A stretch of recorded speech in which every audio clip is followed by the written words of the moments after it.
ஆண்டவராகிய இயேசு கிறிஸ்துவினை நாம் மைப்படுவதாக இந்த நாளிலும் உங்கள் யாவரையும் பார்ப்பதிலே மிகுந்த சந்தோஷம். ஏசப்பா தன்னுடைய சிஷ்யர்களோடு பேசும்போது ஒரு அழகான வார்த்தையை பயன்படுத்துகிறார்.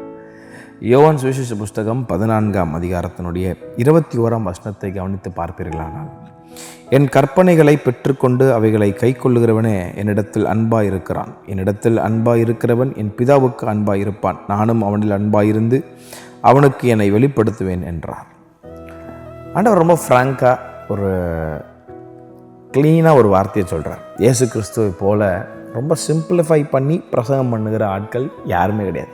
ஏன்னா ஒரு பெரிய விஷயத்தை ரொம்ப சிம்பிளிஃபைடாக பேசி எளிதில் புரிய வைக்கிற அளவுக்கு ரொம்ப அழகாக பேசுகிற ஒரு நபர் நம்ம ஆராதிக்கிற இயேசு கிறிஸ்து. ரொம்ப ஒரு பெரிய காரியத்தை இங்கே அழகாக சொல்கிறாரு. ஒருவனின் கற்பனைகளை, அதாவது என் வார்த்தைகளை, என் வசனத்தை ஒருவன் கை கொள்ளுகிறவன் தான் என்னிடத்தில் அன்பாக இருப்பான்.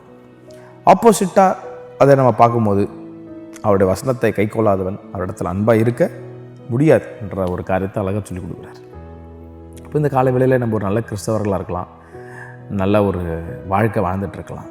நான் இயேசு கிறிஸ்துவை நேசிக்கிறேன்னு சொல்லலாம். ஆனால் இயேசு கிறிஸ்துவை நேசிக்கிறன்றது எதனால் நம்ம தெரிஞ்சு கொள்ள முடியும்னு சொன்னால், ஏசப்பா சொல்கிறார், என் வசனத்திற்கு ஒருவன் கவனம் செலுத்தும் போது, என் வார்த்தைக்கு ஒருவன் ஒப்பு கொடுக்கும் போது, என் வார்த்தையை ஒருவன் கீழ்ப்படியும் போது அவன் தான் என் இடத்துல அன்பாக இருக்கிறான். மற்றவங்க எல்லாம் சும்மா தான் சொல்லிகிட்டு இருக்கிறாங்கன்றது ஆண்டவர் இங்கே ரொம்ப வெளிப்படையாக சொல்கிறோம். ஆகவே இந்த காலவேளையில் அதை கொஞ்சம் யோசிச்சு பாருங்கள். ஒருவேளை நம்ம கர்த்தரை நேசிக்கிறோம், எல்லாம் பண்ணுறோன்னு சொல்லிவிட்டு நம்ம அவருடைய வார்த்தையை கை கொள்ளாமல் இருந்தோம்னு சொன்னால் நம்ம பொய்யனாக இருக்கிறோம், நமக்குள்ளே வசனம் இல்லைன்றது வசனம் ரொம்ப தெளிவாக சொல்லி, நம்ம அவர் மேலே அன்பாக இருக்கிறோம், அவர் நேசிக்கிறோன்றதுக்கு அடையாளம் எதுனா அவர் சொன்ன கட்டளைகளை மாறாமல் அப்படியே கீழ்ப்படுகிறது தான் ஒரு பெரிய ஆசீர்வாதம்.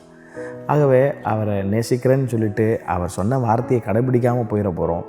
அவரை நேசிக்கிறோன்னு சொன்னால் அவர் வசனத்தின்படி நடந்து அவர் கட்டளைகளுக்கு நாம் கீழ்ப்பிடிப்போம். ஆனால் அவர் நம்மேல் மிகுந்த ஆசீர்வாதத்தையும் கிருபையும் தந்து நம்மை இன்மேலும் உயர்த்த அவர் போதுமானவராக இருக்கிறார்.